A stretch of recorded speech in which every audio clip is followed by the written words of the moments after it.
اس نبا کے متعلق میں نے سابقہ درس میں عرض کیا تھا کہ وہ حق و باطل کی کشمکش جس کا سلسلہ دراز حضرت نوح علیہ السلام سے شروع ہوا، نبی اکرم صلی اللہ علیہ وسلم کے دور میں آ کر وہ یوں کہیے کہ آخری مراحل میں داخل ہوا، اور حضور کی خود زندگی میں وہ 23 سالہ زندگی نبوت کی، اس میں بھی یہ پھر آخری ادوار میں یوں نظر آتا ہے کہ یہ آخری جو صورتیں ہیں قرآن کریم کی، بالخصوص 29ویں اور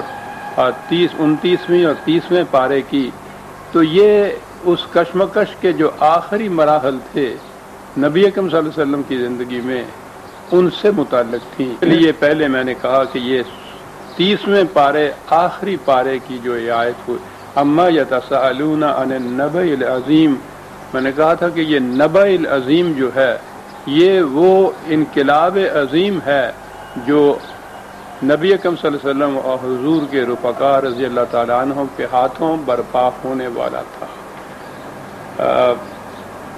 اس کے متعلق ویسے تو تفصیلاً میں نے عرض کیا تھا، یہ ایک لفظ نبا جو ہے اس کی تھوڑی سی وضاحت ضروری ہے۔ عربی زبان کے روح سے 2 مادے ہیں۔ آپ کو اب معلوم ہے کہ عربی زبان تو چلتی ہی مادوں کے سر پہ ہے، یوں سمجھیے یہ پودوں کی جڑیں جیسے ہوتی ہیں۔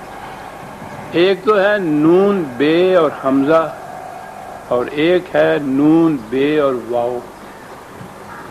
نون بے اور حمزہ جو ہے اس کے معنی ہوتے ہیں خبر،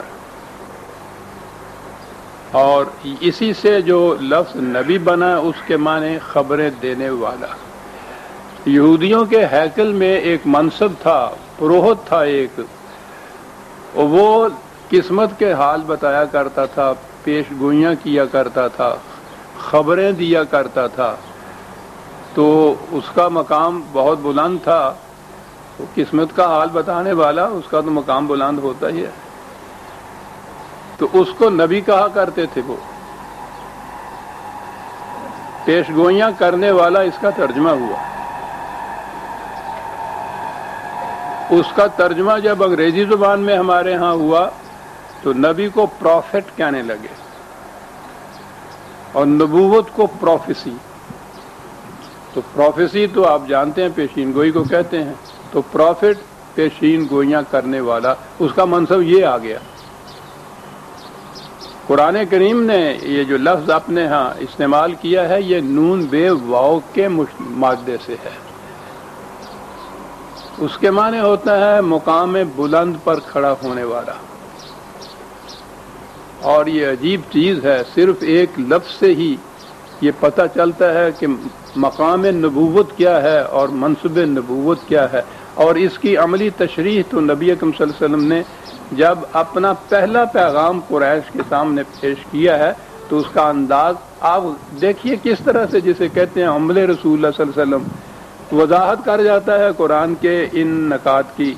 آپ نے ایک پہاڑی کے اوپر کھڑے ہو کے ان کو آواز دی تھی، اور چونکہ آپ امین کے اعتبار سے مشہور و مقبول تھے تو ان کی آواز کے اوپر یہ قریش بھاگے ہوئے وہاں چلے آئے کہ ایک امین کی آواز ہے، معلوم نہیں وہ کیا کہنا چاہتا ہے۔ تو گویا نبوت سے پہلے ہی یہ مقام تو یوں حاصل ہو گیا ہوا تھا۔ بہرحال وہ آئے تو آپ نے یہ فرمایا کہ اگر میں تم لوگوں سے کہوں کہ اس پہاڑی کی دوسری طرف ایک بہت بڑا لشکر ہے جو تم پر حملہ کرنے والا ہے اور تم تباہ ہو جاؤ گے، تو کہو تم میری بات مانو گے، تسلیم کرو گے اسے کہ میں ٹھیک کہتا ہوں؟ تو انہوں نے کہا کہ ٹھیک ہے، ہم تسلیم کریں گے۔ ایک تو یہی بات تھی کہ حضور امین اور صدیق تو تھے ہی، انہوں نے کہا اس لیے کہ آپ اس مقام پہ ہیں جہاں سے آپ دوسری طرف بھی دیکھ سکتے ہیں اور ادھر بھی دیکھ سکتے ہیں، اور ہم اس مقام پہ ہیں جہاں ہم صرف اس طرف دیکھ سکتے ہیں، دوسری طرف نہیں دیکھ سکتے۔ تو نبی وہ ہے اس مقام بلند پہ وہ کھڑا ہوتا ہے جہاں ایک طرف وہ عالم امر کے متعلق معلومات وحی کے ذریعے سے حاصل کرتا ہے، اور پھر ان کو وہ کنوے کرتا ہے عالم خلق کی طرف اس اعتبار سے یہ پہاڑی کی یہ سمت ہو گئی۔ تو نبی اکرم صلی اللہ علیہ وسلم نے تو اپنے پہلے ہی پیغام میں نبوت کے معنی واضح کر کے رکھ دیے۔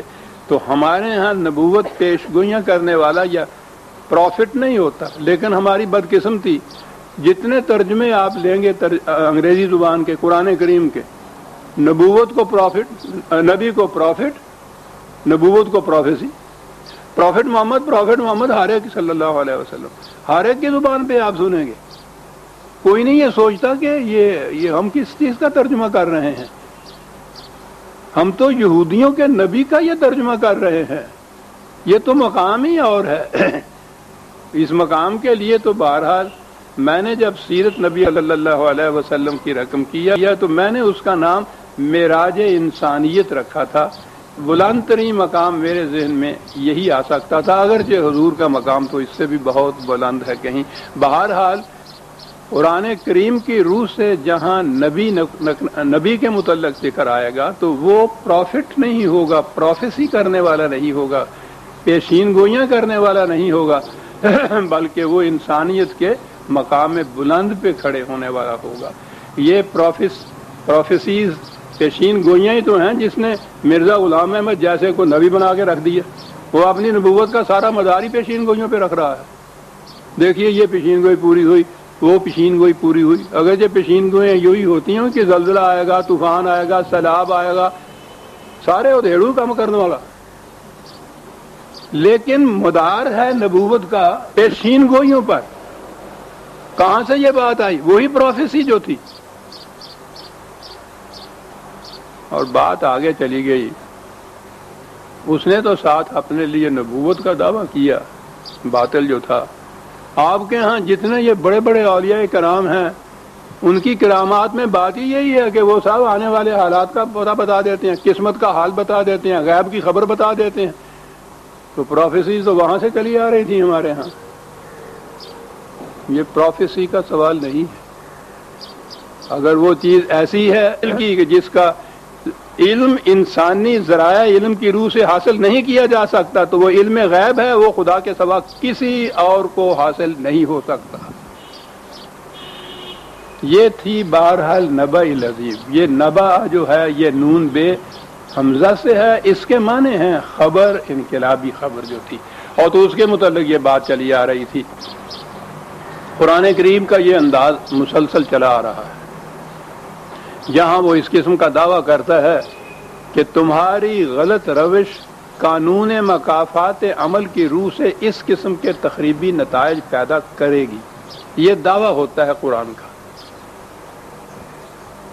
اس کے معنی یہ ہوتے ہیں کہ یہاں تمام سلسلہ قانون کے تابع چل رہا ہے، اور قانون یہ ہے کہ گندم از گندم بے روئے جو سے جو، گندم بو گے تو گندم اگے گی، جو بو گے تو جو اگے گی۔ جس قسم کی کا بیج ڈالو گے اسی قسم کی وہ فصل ہوگی، وہی اس کا پھل ہوگا، وہی اس کا جس قسم کا تمہارا عمل ہوگا اسی قسم کا نتیجہ ہوگا، جیسا تمہارا نظام ہوگا اسی قسم کا معاشرہ مرتکب ہوگا۔ یعنی یہ ہے اصولی چیز جو قرآن بیان کرتا ہے، اسے یاد رکھیے، شروع سے آخر تک یہی ایک چیز ہے جو دہرایا جا رہا ہے۔ وہ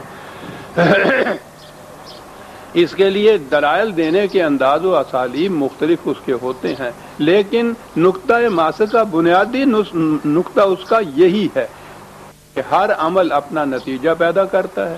اب انسانی زندگی میں جہاں دھوکہ لگتا ہے وہ یہ کہ انسان کی اس طبعی زندگی میں تو بعض اوقات بلکہ اکثر اوقات نتائج سامنے نہیں آتے، تو اس نے اس کے لیے یہ کہا کہ انسان کی زندگی کسی طبعی دنیاوی زندگی تک محدود نہیں ہے، یہ مرنے کے بعد بھی آگے چلتی ہے، اور جو آگے چلتی ہے تو وہ اس اپنے اعمال کا پشتارا اپنی کمر پہ لادے، یوں کہ یہ آگے بڑھتی ہے، وہ مرتب بھی ہوتی ہے اس کے اعمال سے جو اس دنیا میں اس نے کیے ہوتے ہیں، اور ان کا محسوس یا ان کا مظہر کا جو انداز ہے وہ اخروی زندگی یا قیامت کی زندگی جسے کہتے ہیں وہاں سامنے آئے گا۔ یہ ہے ملخص قرآن کی تعلیم کا۔ تو یہ پہلی آیات میں قرآن نے یہ بتا دیا کہ اب خود یہ ڈھلمل یقین ہو گئے ہیں اپنے متعلق. بڑی عجیب چیز تھی، میں نے پچھلی دفعہ عرض کیا تھا کہ ادبی اعتبار سے بھی ادب اور خاص طور پہ شاعری میں ایک چیز ہوتی ہے سجسٹیونیس، ایمائیت، یعنی بات واضح الفاظ میں نہ کہنا، اشارے میں بات کہنا، اور یہ تمہارے اپنے شعور پہ چھوڑ دینا کہ تم خود صحیح نتیجے پہ پہنچ جاؤ. یہ ادب میں بڑی لطیف چیز ہوتی ہے اور بڑی ہی وہ ایسی ذوق سلیم کو جا کے اپیل کرنے والی ہوتی ہے. لطف آتا ہے اگر ایمائیت جو ہے کسی شعر میں یا کسی ادب کے فکرے میں ہو. قرآن نے یہاں، قرآن کا میں نے عرض کیا تھا کہ ادبی اعتبار سے بھی اس کی مثال نہیں ملتی. تو انداز جو بیان کیا تھا قرآن نے بڑا عجیب لطیف انداز تھا ایمائیت کا. اما یتساءلون، اب یہ کس بات پہ میں گوئیاں شروع کر دی انہوں نے. کہنا اس نے یہ تھا کہ اب وہ جو پہلا یقین تھا ان کا جس کو لیے ہوئے یہ مقابل میں آئے تھے کہ یہ ہیں کیا، ہم ان کو مسل کے رکھ دیں گے، کچل کے رکھ دیں گے، ہم حق پر ہیں، ہمارے پاس قوت ہے. اور اس میں ان میں کسی قسم کا اختلاف نہیں تھا، کوئی تذبذب نہیں تھا، ایک چٹان کی طرح سامنے آئے تھے. قرآن کہہ یہ رہا ہے کہ اتنے عرصے کے بعد جو متعدد طور پر شکستیں ان کو ہوئی، حالات نے تبدیلی کی، خود ان کے اپنے اندر اب کیفیت پیدا ہو گئی ہے کہ یہ چے میں گوئیاں کر رہے ہیں اس کے متعلق کہ یار بات کوئی ٹھیک بھی ہے، کچھ یہ سچے ہی نظر آتے ہیں، پتہ نہیں ہمیں کامیابی ہے. تو قرآن نے بات یہ کہنی ہے کہ جب کسی قوم کی زندگی میں یہ مرحلہ آئے کہ اس کے اپنے مقصد کے متعلق تذبذب پیدا ہو جائے تو سمجھ لو شکست ہو گئی اس قوم. کتنی بڑی عظیم چیز. اور پھر ہم فیہ مختلفون، چے میں گوئیاں اور تذبذب بھی نہیں ہے، اختلاف کرنا شروع کر دی. بات یوں اختلاف ہوا کسی قوم کے اندر کسی مقصد کے متعلق، کسی محاذ کے متعلق، بھائی یہ سمجھیے کہ یہ بس اس کی شکست کا پیش خیمہ ہے. دیکھا آپ نے بات کیا کہی قرآن نے، اور اصول کتنا بڑا عظیم دیا، لیکن وہی سجسٹیونیس یا ایمائیت کا جملہ. اور پھر میں نے جو عرض کیا تھا کہ وہ چیز کہ یہ وہ قیامت جو ہمارے ہاں تصور میں ہے، اس دنیا کے آخری وقت میں جو کہتے ہیں کہ پہاڑ ٹکرائیں گے، زمین پھٹ جائے گی، آسمان ٹوٹ جائے گا، ٹھیک ہے وہ تو ہونا ہے، لیکن یہ وہ قیامت نہیں ہے، اس لیے کہ اس کے متعلق ہے کلا سیعلمون، یہ ابھی دیکھ لیں گے اس انقلاب کو جس کا ذکر کر رہے ہیں ہم، ابھی سیعلمون. اور اتنے زور سے یہ کہا کہ ثم کلا سیعلمون، ارے پھر سن لو اس بات کو، ابھی دیکھ لیں گے. یہ بات کوئی دور کی بات نہیں ہے، ابھی آنا چاہتی ہے سر. ورنہ جہاں تک اس قیامت کا تعلق ہے آنے والی کا، ہمارے ہاں تو بعد میں یہ سلسلہ ہوا، یہ عیسائیوں کے ہاں ایک دور آیا ان کے ہاں کہ قیامت آنے والی ہے. یہ 1740 میں ایک پادری تھا جرمنی کا، بینجل، اس نے یہ کہا حساب لگا کر کہ 1836 میں قیامت آ جائے گی. اب جناب وہ جو 36 کے آنے کے قریب جو دن تھے، وہ لوگوں نے گھر بار چھوڑ، شہر چھوڑ باہر جنگلوں میں چلے گئے. گویا قیامت شہروں میں تو آنی ہے، جنگلوں میں چلے گئے. اور کیا کرتے بیچارے، وہ عجیب افراتفری مچ گئی اس قوم کے اندر، اس ملکوں کے اندر، یورپ کے اندر. وہ 1836 گزر گیا تو پھر دوسرے پادری اٹھے، انہوں نے کہا کہ نہیں، کوئی تھوڑی سی غلطی لگ گئی تھی. پنجابی جنوں ٹپلا کہندے ہیں، اس غلطی سے زیادہ جامع ہے وہ لفظ. حساب میں کوئی غلطی لگ گئی تھی، یہ اصل میں 1843 میں آئے گی. اور پھر وہی قیامت، وہ 43 بھی گزر گئی. پھر انہوں نے حساب لگایا تو انہوں نے کہا 47 میں آئے گی، وہ بھی گزر گیا. پھر انہوں نے کہا اب جو ایک پہلا غلطی کر گیا ہے کہنے میں فلاں سال میں آئے گی، اس کو لیے چلے جا رہے ہیں، اس کو جھوٹا کیسے کہہ دیں. کہنے لگے 61 میں آئے گی. اب جب 61 میں بھی نہ آئی تو تھک کے ہر مقام پہ 2-4 رہ گئے، اس کے بعد ختم ہو گیا سلسلہ. پھر نہیں کسی نے اور پیشین گوئی کی. تو گویا یہ آنے کی صورت نئی نسل والوں کو میرا خیال ہے آج کل وہ بات نہیں ہوتی. ہم سے پوچھیے, بڑے بڑے پوسٹر لگے ہوئے ہوتے تھے, ہر دوسرے سال تیسرے سال شہر میں لگے ہوئے ہیں, جمع ہے, لوگ دیکھ رہے ہیں. کوئی وہ ہمیشہ ایسا ہوتا, احمد خادم حرمین الشریفین نے یہ لکھا ہے, یہ ہوتا تھا. میری عمر کے بڑے بوڑھے اس کی تائید کریں گے, یہی ہوتا تھا نا. ایک تو میں نے کہا تھا سامنے میرے چاچا عطا اللہ ہے, وہ بڑے بڑے پوسٹر, اور اس میں پھر یہ اب قیامت آنے والی ہے اور طوفان آئے گا, پہاڑ ٹوٹیں گے, یہ ہوگا وہ ہوگا, یہ بڑا لمبا چوڑا ہوتا تھا. پھر وہ نیچے ہوتا تھا کہ وہ خواب آیا ہے, وہ احمد کوئی تھا, کہ ان کو حضور نے فرمایا ہے کہ میری امت سے کہہ دو کہ اب وہ نمازیں پڑھیں, روزے رکھیں, یعنی وہ قیامت جو آنے والی ہے اس کو ایوارڈ کر رہے ہیں. ہاں تو یہ ہوا کرتا تھا, وہ آنے والی ہے قیامت صاحب پہ. وہ بھی کئی سال ہوتا رہا, اس کے بعد وہ سلسلہ بھی اب ختم ہو گیا ہوا ہے. لیکن یہ قرب قیامت کے متعلق یا قیامت کے متعلق جو ساعت ہے اس پہ تو کئی کتابیں آپ کے ہاں ہیں. قرب قیامت کی نشانیاں کتابیں آپ کے موجود ہیں, اور وہ یہی ہیں, وہ قرآن کی آیتیں, یہ نبأ عظیم کی یا یہ کشمکش کی. کسی کی نگاہ اس پہ کہیں نہیں کہ اس نے تو کہا ہے کلا سیعلمون, اور کہا ہے قریش سے, اور کہا ہے آج سے 1400 سال پہلے, اور ہم اس آنے والی قیامت کے متعلق یہ نشانیاں ڈھونڈ رہے ہیں سامنے. بہرحال یہ وہ تھا انقلاب عظیم. اب یہ کہنے کے بعد یہ آئے گا, پھر وہ قرآن آ گیا اپنے اسی انداز کی طرف, اسی اسلوب کی طرف, کہ وہ خارجی کائنات میں جو جس انداز سے یہ سلسلہ جاری اور ساری ہے وہ قانون کے زور پہ چلتا ہے.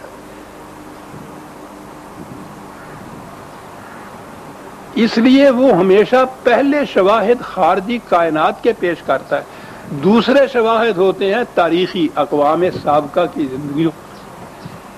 تو یہاں اتنا کچھ کہنے کے بعد کلا سیعلمون, اب آیا وہ اپنے اس انداز پہ, الم نجعل الارض مہادا, غور کرو تو سر, ہمارے قانون کی زنجیریں کتنی محکم ہیں. میں نے پہلے بھی یہ عرض کیا تھا, شاید پچھلی دفعہ بھی, کہ آج سے 1400 سال پہلے جب پورے کرۂ ارض میں بھی ابھی تصور یہ نہیں تھا زمین کے متعلق کہ زمین گھومتی ہے, اور وہ بھی عرب کی سرزمین میں جہاں یہ عام نوشت و خوان کا ذریعہ بھی بہت محدود تھا, علم تو ایک طرف رہا. اس زمانے میں عرض کے متعلق کہنا, پھر میں وہ آیت دہرا دوں, یہ آیات جو ہیں ان کے حوالے رکھتے چلے جائیے اپنے ساتھ. 3-4 مرتبہ قرآن میں یہ چیز آئی ہے, کم از کم ایک حوالہ تو میرے سامنے ہے, 31/10 ہے. جی ہاں,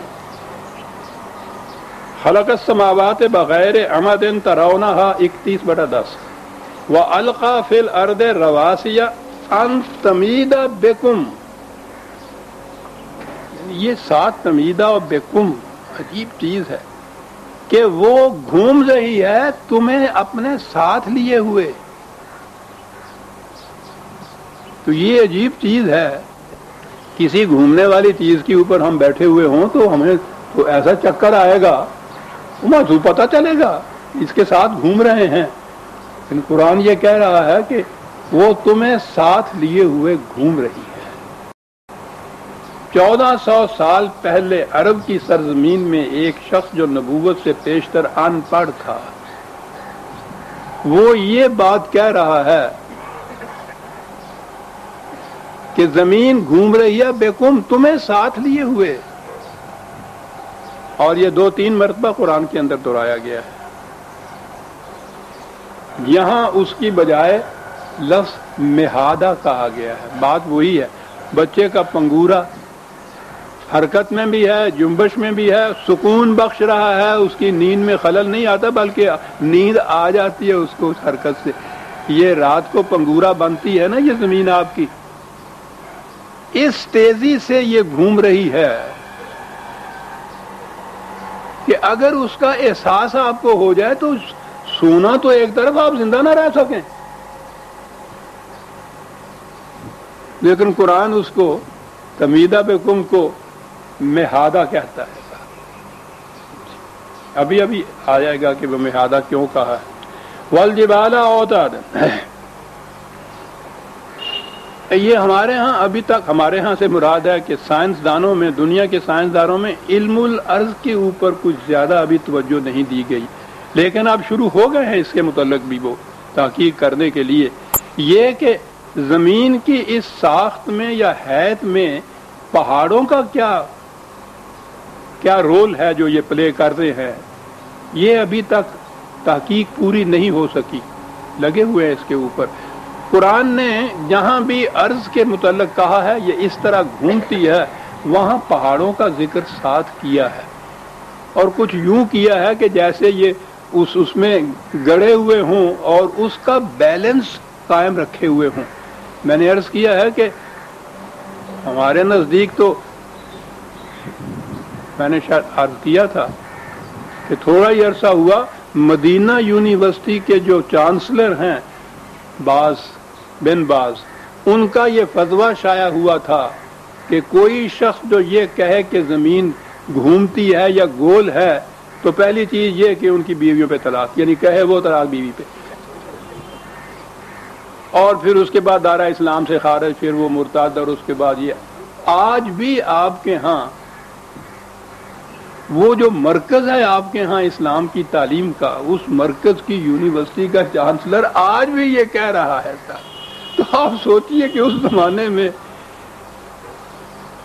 تو یہ جو چیز ہے ہمارے ہاں نہیں، ہم تو ابھی تک یہاں ہیں.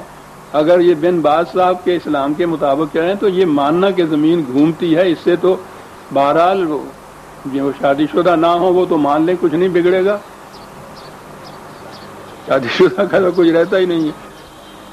لیکن ابھی تک یورپ کے سائنسدان بھی علم الارض کے متعلق ابھی اس مقام پہ نہیں پہنچے. وہ بتائیں آئیں گی یہ ساری چیزیں. قرآن نے کہا ہے یہ فیہم آیاتنا فی الآفاق وفی انفسہم حتی یتبین لہم انہ الحق. اللہ اکبر. خارجی کائنات و انسانوں کی اپنی دنیا کے اندر ہمارے آیات پر پڑے ہوئے پردے اٹھتے چلے جائیں گے. ہر پردہ جو اٹھے گا وہ اس حقیقت کی دلیل بن جائے گا کہ قرآن نے جو کہا تھا سچ تھا. تو وہ تو قرآن کے حقائق کے ثبوت میں بات ہی یہ پیش کر رہا ہے کہ خارجی کائنات کے حقائق پر پڑے ہوئے پردے اٹھتے جائیں گے اور یہ اس کے دعاوی سچ ثابت ہوتے چلے جائیں گے. تو وقت آئے گا کہ جب یہ چیزیں بھی سامنے آئیں گی کہ یہ جو عرض کے ساتھ جبال کا یا پہاڑوں کا قرآن نے ذکر کیا ہے ان کا کیا رول ہے. بہرحال ہم تو یوں ہی گزر جائیں گے، ہمارا تو یہ میدان بھی نہیں ہے ابھی. وہ اگلی بات آ گئی ہماری. اب قانون ملاحظہ فرمائیے. وَخَلَقْنَاكُمْ أَزْوَاجًا، دو لفظ ہیں.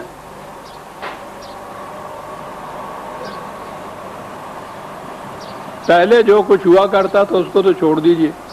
اب آج آپ کے دور میں تو اس مسئلے نے بے حد شدت اختیار کر رہی ہے نا کہ عورتوں کے حقوق کیا ہیں.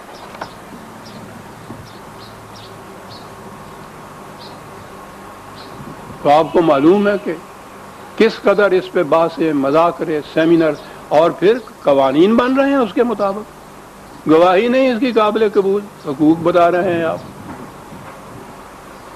دہن کا ذکر کیا، یہاں سر ہی غائب ہے غریبوں سے.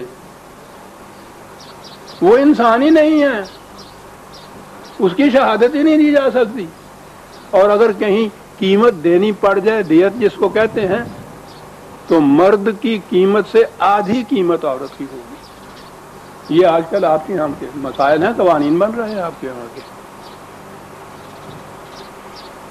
تو میں نے بھی، میرے پاس بھی بہرحال یہ آتی رہتی ہے صورت. تو میں نے تو یہ کہا کہ صاحب یہ اس مسئلے کو جو لیے پھر رہے ہیں، ان سے پہلے تو یہ پوچھئے کہ یونائٹڈ نیشنز کا، یو این او کا جو چارٹر ہے، بیسک ہیومن رائٹس، بنیادی حقوق انسانیت، ہیومن رائٹس، تو اس ہیومن میں عورتیں شامل ہیں یا نہیں؟ آپ کی حکومت نے اس پہ دستخط کیے ہوئے ہیں. تو میں نے کہا تھا بیویوں سے کہ آپ خامخواہ کے لیے یہ جلوس نکال رہی ہیں اور اس قسم کے محضر نامے پیش کر رہی ہیں. وہ حقوق جو ہیں وہ انسانیت کے، مرد عورت دونوں اس میں یکساں طور پہ داخل ہیں. یو این او نے تو یہ چیز کی، انہوں نے دستخط کر دیے ہوئے ہیں. اگر وہ حقوق آپ کو یہاں نہیں مل رہے تو ان سے کچھ کہنے کی بجائے یو این او سے کہیے کہ یہ اس پہ عمل نہیں کر رہے. بحیثیت انسان جو حقوق حاصل ہیں، اب یہ تو یہ کرنے سے رہے کہ انسان کی شک سے عورت کو الگ کر دیں. انسان تو ماننا پڑے گا. اور وہ حقوق جو ہیں وہ متعین کر دیے ہیں، آپ کی کسی شرعی عدالت نے نہیں، یو این نے کر دیے ہیں، انہوں نے دستخط کیے ہوئے ہیں. تو میں نے کہا ایک تو حقوق بحیثیت عورت کے یہ آ گئے، آپ برابر کے حقوق ہیں اس کے اندر، اور دوسرے حقوق ہیں بحیثیت بیوی کے. قرآن نے نکاح کو معاہدہ قرار دیا ہے. یہ معاہدہ کرتے وقت جو بھی حقوق آپ چاہتی ہیں اس میں لکھوا لیجیے. اس کے لیے ضرورت کیا ہے آپ کو اس طرح سے مذاکرے کرنے کی، جلوس نکالنے کی، ڈیمانسٹریشن کرنے کی؟ سوال ہی نہیں ہے. لیکن بہرحال ویمنز رائٹس کمیشن ہمارے ہاں آج کل بیٹھا ہوا ہے. بات آئی تھی دو لفظ خلقناکم ازواجن. یہ ازواجن زوج کی جمع ہے. پہلے دیکھیے یہ خلقناکم پوری نوع انسانی سے کہا گیا ہے، یہ تمہیں پیدا کیا ہم نے ازواج. اب اس میں مرد اور عورتیں ہیں انسانیت میں، ان کو پیدا کیا ہے ازواج. میں نے عرض کیا کہ زوج ہے اس کی جمع ہے. یہ ہمارے ہاں تو اب زوج جو ہے یہ لفظ تو استعمال ہی نہیں زبان میں ہوتا، زوجہ ہی ہوتا ہے. اور زوجہ بیوی ہوتی ہے، مرد ہوتا ہی نہیں. بس وہ زوجہ فلاں. عربی زبان میں زوج ان دو چیزوں کو کہتے ہیں کہ جس ایک کے بغیر دوسرے کی تکمیل نہ ہو سکے، ناکارہ رہ جائے. ٹانگے کے دو پہیوں میں سے ہر پہیا ایک دوسرے کا زوج کہلاتا ہے.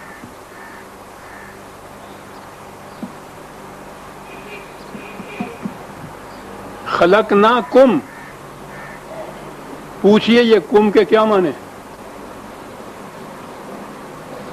پوری انسانیت کے لیے آیا. کیسے پیدا کیا تم لوگوں؟ ازواجن، پیدا ہی اس طرح سے کیا ہے تم کو، عورت اور مرد کو، کہ ایک کے بغیر دوسرے کی تکمیل ہی نہیں ہو سکتی، وہ بیکار ہو کے رہ جاتا ہے.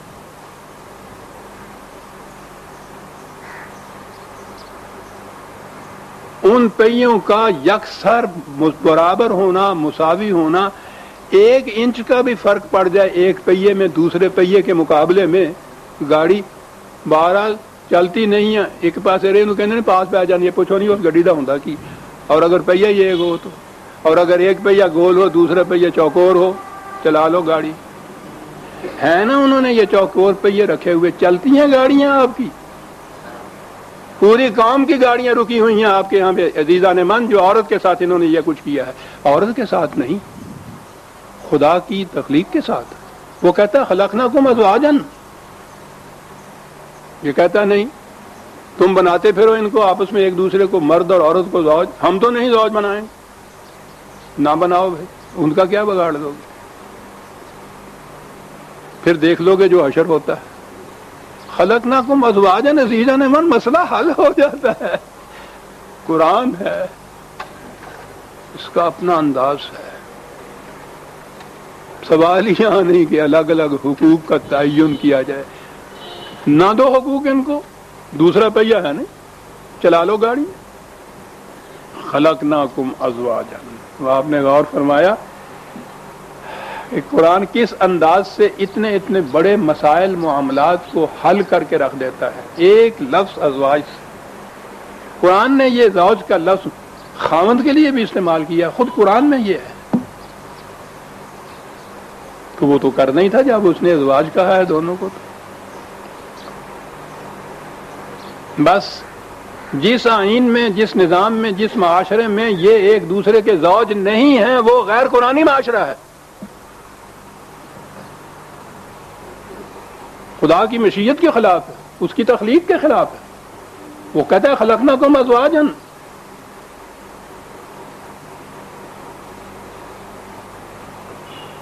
قوموں پر عذاب یوں ہی نہیں آ جاتا، خدا کو چیلنج دینے سے عذاب آتا ہے۔ یہ چیلنجز ہے عزیزان من، یہ مسائل نہیں ہیں، فقہی قوانین نہیں ہیں، زندگی کے بنیادی حقائق ہیں، مسائل ہیں، بنیادیں ہیں زندگی کی۔ خلقناکم ازواجا ایک بنیاد ہے زندگی کی، اس کے خلاف کرنا خدا کو چیلنج دینا ہے، نتیجہ اس کا ظاہر ہے، اس کا کیا بگڑتا ہے؟ اخلقناکم ازواجا۔ اچھا تو میں نے عرض کہا تھا کہ مہاد کہا ہے عرض کو خدا نے،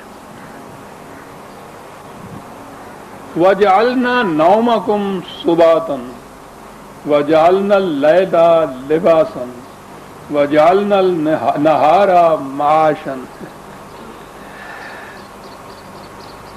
زمین پنگورے کی طرح رات آتی ہے تو تاریکی کو کہا کہ ایک قسم کا پردہ ڈال دیتی ہے۔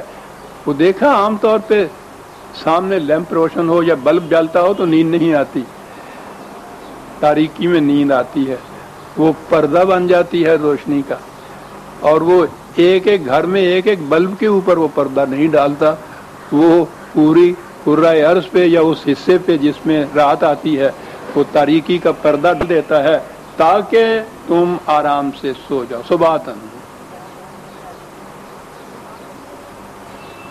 نیند میں یہی چیز نہیں ہوتی، ہم تو یہ نا کہ آپ سو جانا ہے، یہ جتنی طاقتیں، جتنی توانائیاں صرف ہوتی ہیں دن میں تگ و تاز سے، نیند میں ریکوپ کر لیتا ہے انسان اس کو۔ وہ جو آپ دیکھتے ہیں نا کہ جب رات نیند آئی نہیں اچھی طرح سے کھڑکتی ہوئی تو تھکا ہوا اٹھا ہوں میں، جی نہیں چاہتا اٹھنے کو، کیا ہوا؟ نیند کیا کرتی تھی جو نیند نہیں آئی تو یہ کیفیت پیدا ہو گئی؟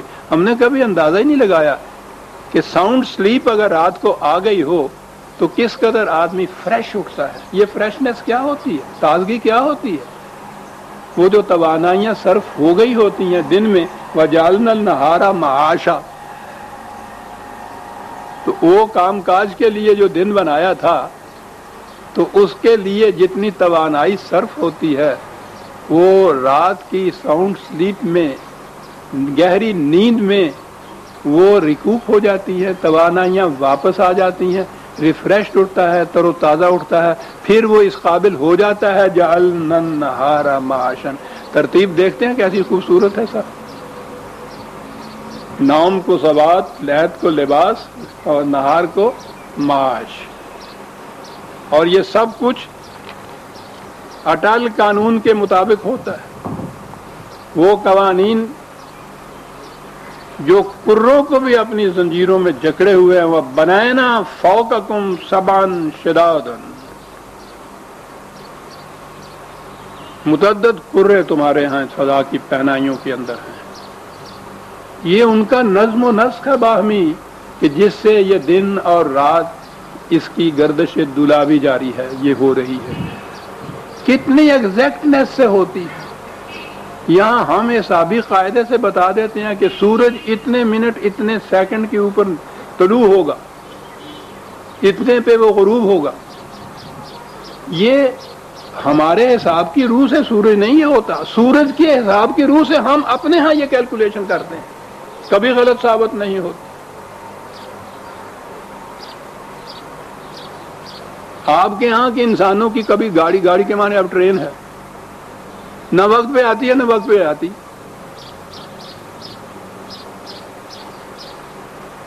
جب پوچھو یہ کیا ہے جی ہوا پانی کا کھیل ہے گا، کسی دی اختیار ہی تھوڑا ہے گا، اختیار چیز نہیں ہے گا، ٹھیک ہے، وہ غنیمت ہے کہ وہ چیزیں تمہارے اختیار میں نہیں رکھی، کہیں اگر سورج چاند بھی ان کے اختیار میں ہو جاتا پوچھو ہی نہیں کیا اجر برپا ہوتا تھا۔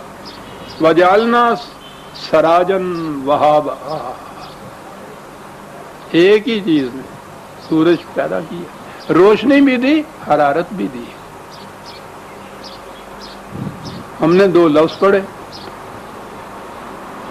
زیادہ سے زیادہ ان کے دو معنی یہ لیے. سائنسدان سے پوچھو کہ حرارت کا اور روشنی کا زندگی کے ساتھ کتنا گہرا تعلق ہے.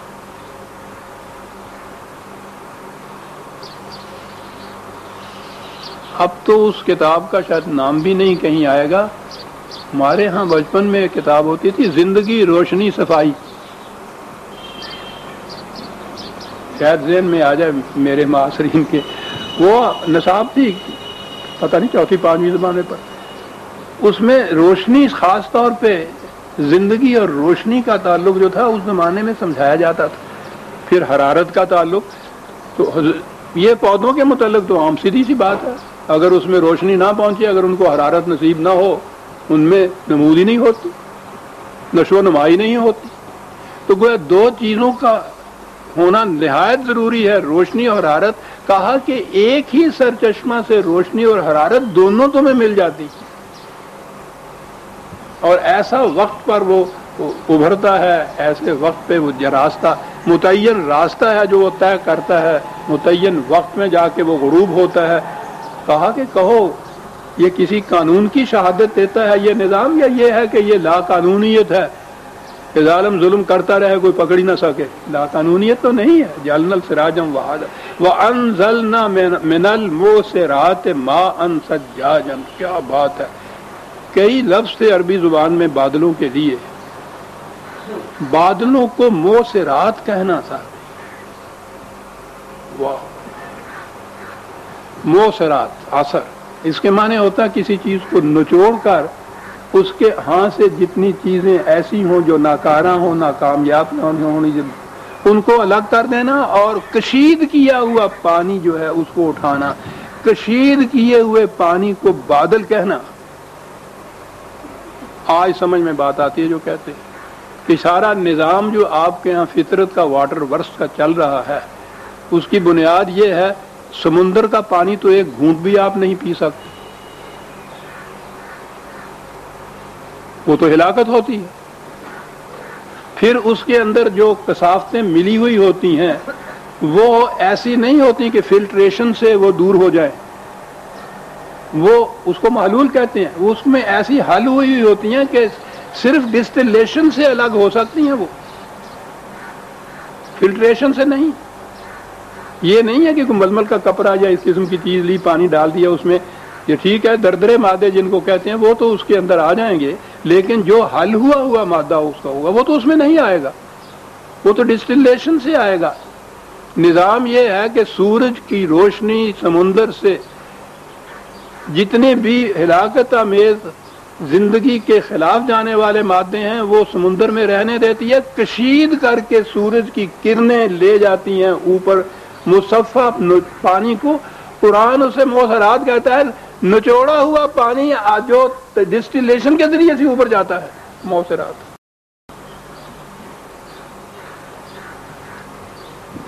اور عربی کے مرادفات کیا کام دیتے چلے جا رہے ہیں سب. تو قرآن آ ہی سکتا تھا اس زبان میں.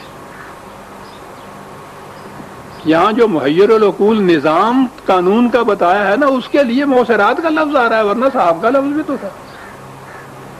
معصرات مان سجاجن لے جاتے ہیں اس طرح سے کشید کر کے, اور پھر بلیوں اچھلتا ہوا پانی تمہارے اوپر, صاف مقدر پانی تمہارے اوپر برستا ہے, تاکہ لنخرج بہ حبا و نباتا و جنات الفافا,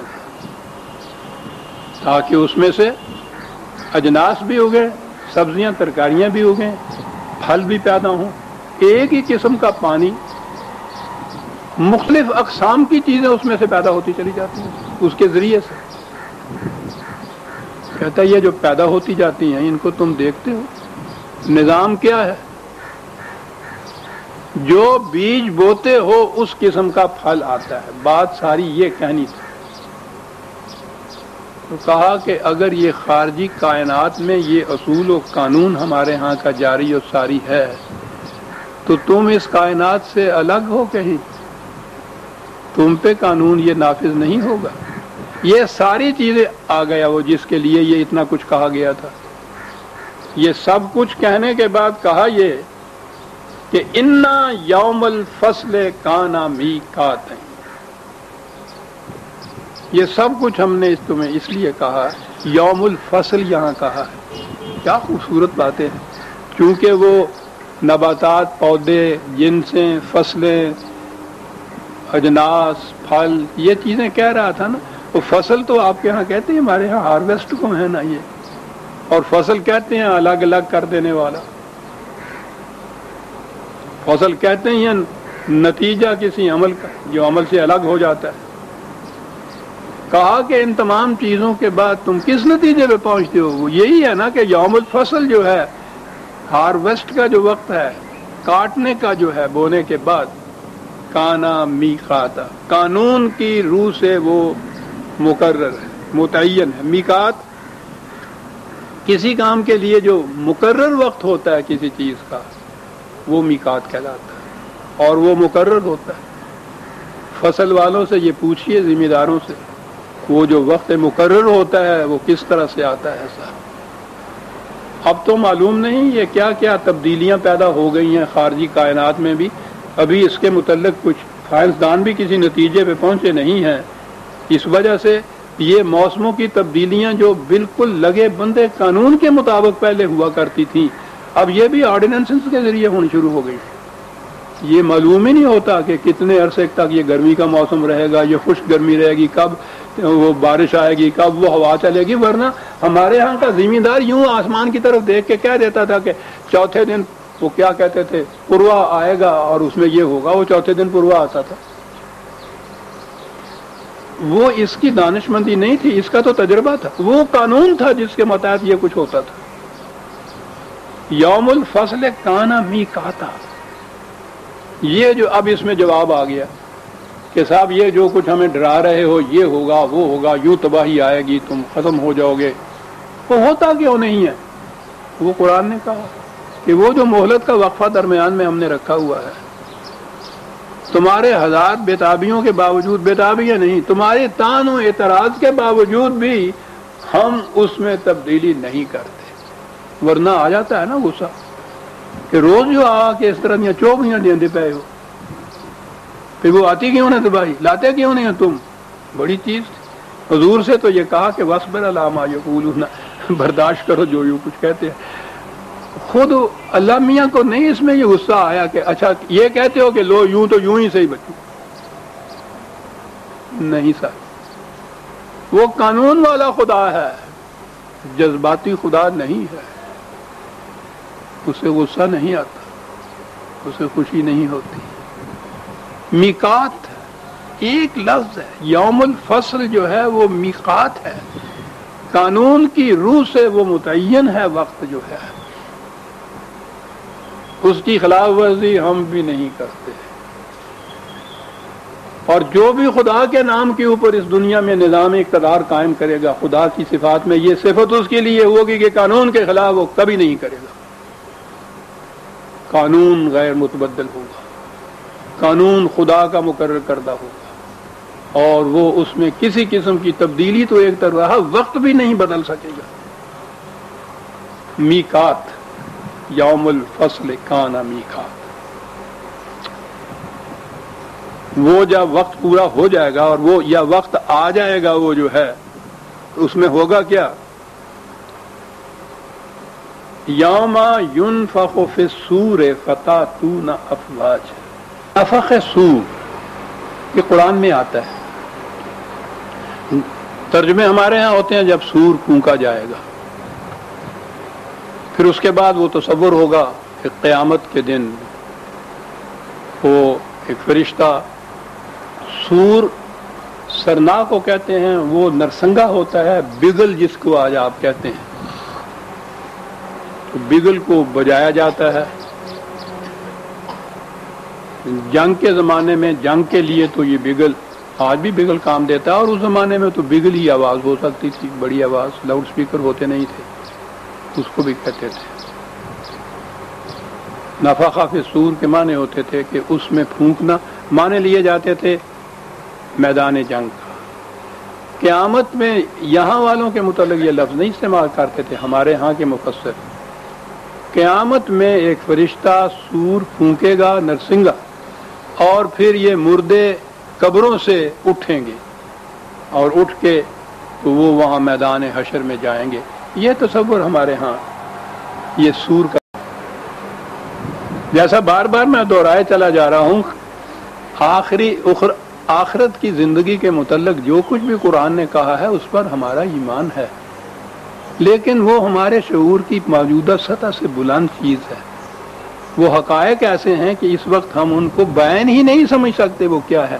مثال کے ذریعے سے قرآن نے بیان کیا ہے، تشبیہاً تمثیلاً ہی ہم سمجھ سکتے ہیں کہ وہ کیا ہے، حقیقتاً نہیں سمجھ سکتے کہ ان کی کنہ اور حقیقت کیا ہے. ہمارا ایمان ہے، ٹھیک ہے، ایسا بھی کچھ ہوگا، لیکن جیسا کہ میں نے عرض کیا ہے اس کا تعلق صرف اخروی زندگی سے نہیں ہے. قرآن کا تعلق اس دنیا کی زندگی سے ہے.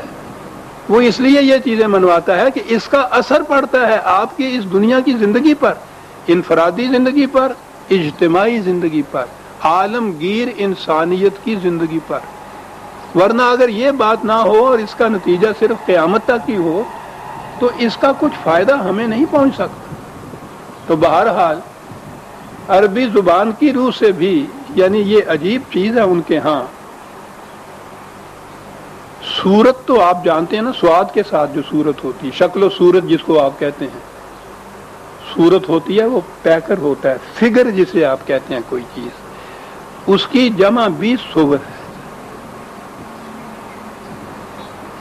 پیکر، وہ پیکر جن میں توانائیاں نہیں رہتی ان میں نئی توانائیاں پھونک دی جائیں گی. وہ قومیں جن کو کمزور کر دیا گیا تھا، بے بس کر دیا گیا تھا، ناتواں بنا دیا گیا تھا، وہ انقلاب ایسا آئے گا کہ ان کے جسد ناتواں کے اندر نئی توانائیاں پھونکی جائیں گی. میں یہ مفہوم لیا کرتا ہوں. اور اس کے لیے اگلی آیت اگلی سورت جب آئے گی نا، وہاں اس کی تفسیر ملے گی کہ یہ جو انقلاب والے ہیں یہی بات نہیں ہے کہ یہ خود اپنی کامیابی اور اپنی فتح چاہتے ہیں، اپنا غلبہ چاہتے ہیں. ورنہ عام طور پہ تو مقصود یہی ہوتا ہے سلطنتوں کا بھی، افواج کا بھی، کہ اپنا غلبہ، اپنی وکٹری. وہاں کہا ہوا ہے کہ یہ بات نہیں ہے. بات تو وہاں تفصیل سے بحث کروں گا. کہا یہ ہے کہ یہ وہ ایک مثال جو ہے وہ عرض کر دوں، وہ بچپن کے پڑھی ہوئی یہ چیزیں بھی کام آ جاتی ہیں. وہ تصوف والے اور شریعت والوں کی تو آپس میں کھٹ پٹ چلی آتی ہے نا. یہ تو وہ تصوف والے کہا کرتے تھے کہ یہ شریعت والے یہ ٹھیک ہے، یہ دریا میں چھلانگ لگاتے ہیں، تیرنا جانتے ہیں تاکہ خود دوسرے کنارے جا لگیں، اور تصوف والے ہم بھی دریا میں چھلانگ لگاتے ہیں تاکہ ڈوبنے والے کو بچا کے لے جائے. ہے تو بڑی چیز. قرآن آگے چل کے بتائے گا کہ یہ جو غلبہ اپنا چاہتے ہیں، اپنی کامیابی چاہتے ہیں، اس لیے نہیں کہ یہ خود دریا کے پار ہو جائیں، یہ اس لیے چاہتے ہیں کہ وہ جو پار خود نہیں ہو سکتے ان کو ساتھ لے کے پار ہو جائیں. یہ تھا اگلی صورت میں آئے گی یہ بات. تو یہ جو قرآن نے یہ کہا کہ ان کے یہ تو غالب آئیں گے ہی، ان کے غلبہ سے وہ قومیں کہ جن کو کچل کر رکھ دیا، کمزور بنا دیا، ناتواں بنا دیا، جن کو جسد بے جان بنا دیا ہے، ان کے ان پیکروں میں اثر نو توانائیاں پھونکی جائیں گی. اور کیفیت یہ ہوگی فتح تو نہ افواجا. یہ واضح کر دیا اس بات نے کہ جو 2 قدم نہیں چل سکتے فوج در فوج آئیں گے. پھر یدخلون فی دین اللہ افواجا اذا جاء نصر اللہ والفتح. دیکھا نا کیا اس کا نتیجہ ہوگا؟ یدخلون فی دین اللہ افواجا. تو یہ جو ہے نفخ صور، ان دونوں مفاہیم میں سے میں اس کو ترجیح دیا کرتا ہوں. یہ جو سباق سیاق کہلاتے ہیں کہ جو چلا آتا ہے موضوع یا مضمون، اس کے اندر کیسے فٹ ان ہوتی ہے بات. یہی تدبر فی القرآن ہے. اسے یاد رکھیے کہ یہ جو مختلف مرادفات کی روح سے مختلف معنی ہوتے ہیں، ان میں سے کوئی ایک معنی آپ نے منتخب کرنا ہوتا ہے کہ یہاں کون سا معنی ہو. یہ بات کے سیاق و سباق اور مفہوم کے اعتبار سے ان میں سے کون سا معنی فٹ ان کرتا ہے، یہ ہے تدبر فی القرآن. فتاتونا افواجا اس طرف ذہن کو لے آتا ہے کہ یہ ان کے لیے ہے جو چل نہیں سکتے تھے اپنے پاؤں، انہیں اس قابل بنا دیا جائے گا کہ فوج در فوج جائیں گے، اور اس سے پھر کیا ہوگا؟ وَفُتِحَتِ السَّمَاءُ فَكَانَتْ أَبْوَابًا۔ یا تو یہ بلندیاں جو ہیں، آج تو ہم یہ بھی کہہ سکتے ہیں کہ وہ چاند پہ بھی گئے اور مریخ پہ بھی گئے، یہ نہ بھی ہوں، سماوات کے معنی اگر مرادفات کی روح سے لیے جائیں، یہ بڑے بڑے اپنے آپ کو بلندیوں پر سمجھنے والے لوگ جو تھے، آسمانوں پہ چڑھے ہوئے، آسمانوں کی بلندیوں پہ چڑھے ہوئے، ان کے ہاں کے چوپٹ دروازے کھول دیے جائیں گے۔ وَسُيِّرَتِ الْجِبَالُ فَكَانَتْ سَرَابًا۔ پھر میں نے عرض کیا کہ جبال عربی زبان میں یہ بڑے بڑے سردار جو ہوتے تھے، اخوان ہوتے تھے، ان کو جبال کہا کرتے تھے، جو گڑے ہوئے ہوں، جن کے کھونٹے، جن کو زام یہ ہو کہ ہمیں کون اتار سکتا ہے، ہمیں کون اپنے مقام سے ہلا سکتا ہے۔ قرآن نے یہ کہا کہ یہ اپنے مقام سے ہل جائیں گے، ایسی ریت بن جائیں گے۔ کیا بات ہے سراب کا یہاں کہنے، سوریہ تیلی بات بڑی عمدہ تھی۔ پہاڑ اپنے مقام سے ہل کے ریت کے ذروں کی طرح ہو، اور وہ ذرے ایسے، سراب آپ کو معلوم ہے نا کیا ہوتا ہے، یکسر فریب۔ یہ جو یہاں تو ہمارے ہاں وہ ریت ہوتی نہیں، یہاں کبھی کبھی یہ ابھی یہ جو موسم گرمی کا ہے، یہ جو سڑکیں ہمارے ہاں ایسفلٹ کی، دوپہر کے وقت دور سے آپ دیکھیے تو دور سے سڑک پہ پانی نظر آتا ہے آپ کو، وہ پانی نہیں ہوتا، فریب نگاہ ہوتا ہے۔ تو یہاں تو یہ کبھی کبھی ہوتا ہے، صحرا میں تو یہ فریب عام ہوتا ہے، دور سے کھڑا ہوا، اور وہاں پانی کی تلاش مسافر کے لیے پوچھو نہیں، زندگی موت کا سوال ہوتا ہے۔ دور سے دیکھتا ہے کہ دور تک پانی ہی پانی ہے، وہ سب وہ لپکتا ہے اس کی طرف، قریب جاتا ہے تو وہ نظر آتا ہے کہ پانی نہیں، وہ بھی صحرا ہی تھا۔ تو جو چیز اس طرح سے فریب دے کہ ہو تو صحرا اور پانی بن کر دکھائی دے، کیا تشبیہ ہے قرآن کی، کہ یہ جو اتنے بڑے نظر آ رہے ہیں، تم دیکھو گے، ان کے قریب جا کر دیکھو گے تو یہ پانی نظر نہیں آئے گا، نخلستان کا چشمہ نہیں یہ ہوگا، فریب کا دریا اور سمندر ہوگا۔ یہ بڑے بڑے جو ہیں، ان کی ترہ بازیاں جو ہیں، ان کے پیچ و خم کھل جائیں گے، یہ ہے ابواب کا کھل جانا، اور ان کی کیفیت یہ ہوگی کہ اپنے مقام سے ہل جائیں گے اور فریب نگاہ بن جائیں گے۔ یہ اس لیے کہ انا جہنم کانت مرصادا،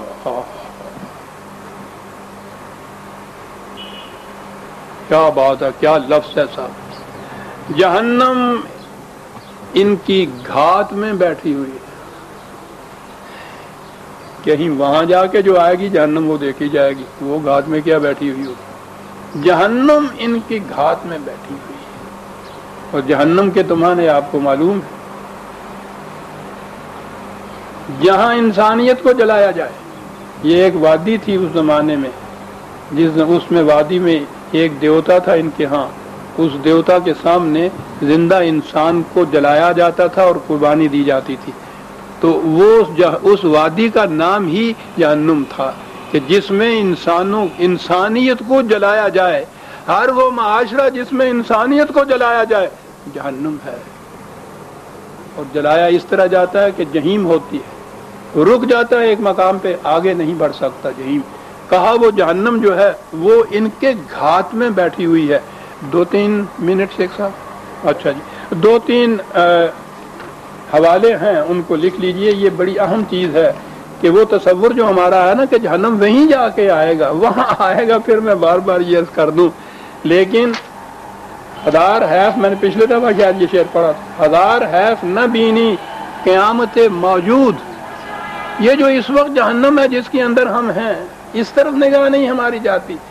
29/54، 29/24، وَإِنَّ جَهَنَّمَ لَمُحِيطٌ بِالْكَافِرِينَ۔ وہ جو انکار کرتے ہیں مکافات عمل کے قانون سے، ان کو تو گھیرے ہوئے ہے چاروں طرف سے جہنم۔ محیط اس چیز کو کہتے ہیں جو اس وقت احاطہ کیے ہوئے ہو، گھیرے ہوئے ہو اس کا۔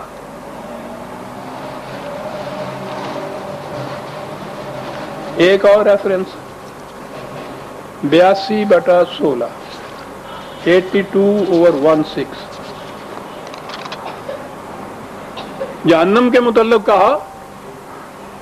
ہاں بات تو دور سے چلی آتی ہے لیکن یہی کافی ہے. وَمَا هُمْ عَنْهَا بِغَائِبِينَ، یہ تو نہیں اسے دیکھ رہے، وہ ان کو دیکھ رہی ہے، وہ ان سے غائب نہیں ہے.